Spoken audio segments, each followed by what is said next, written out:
आज आपण मूळ संख्या आणि संयुक्त संख्या हा कन्सेप्ट समजून घेणार आहोत. यासाठी तुम्हाला कुठल्याही व्याख्येची सुद्धा गरज पडणार नाही. अतिशय सोप्या पद्धतीने आपण समजून घेणार आहोत. तर या ठिकाणी आपण काही उदाहरणे घेतली, यावरूनच आपण मूळ संख्या कुठल्या आणि संयुक्त संख्या कुठल्या हे सहज ओळखू शकू. ठीक आहे. आता या ठिकाणी बघा, या ज्या संख्या दिलेल्या आहेत या संख्यांचे विभाजक आपल्याला काढायचे. विभाजक म्हणजे काय की या संख्यांना कोणकोणत्या संख्याने निशेष भाग जातोय.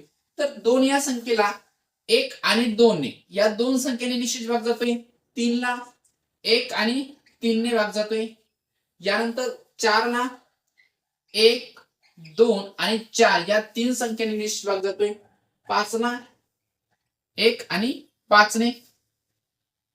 6 या संख्येला 1, 2, 3 आणि 6 अशा चार संख्येने निशेष भाग जातोय. नंतर 7 ला 1 आणि 7 नेच भाग जातोय. 8 ला 1, 2, 4 आणि 8 या संख्येने निश्चित भाग जातो. आणि शेवटी 9 बघा, 9 ला 1, 3 आणि 9 ने निश्चित भाग जातो.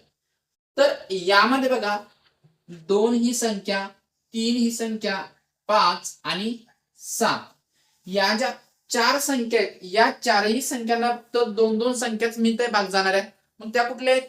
त्यामध्ये एक आहे आणि एक ती संख्या स्वतः. म्हणजेच काय, ज्या कुठल्या संख्येला फक्त एक आणि त्याच संख्येने निश्चित भाग जात असेल तर त्या संख्यांना काय म्हणायचंय? मूळ संख्या.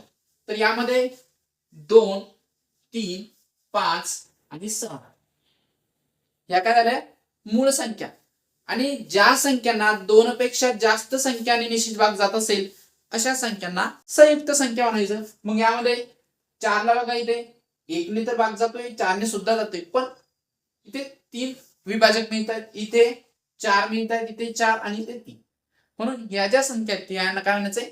संयुक्त संख्या. तर अशा पद्धतीने तुम्ही मूळ संख्या म्हणजे काय आणि संयुक्त संख्या म्हणजे काय हे सहज ओळखू शकता.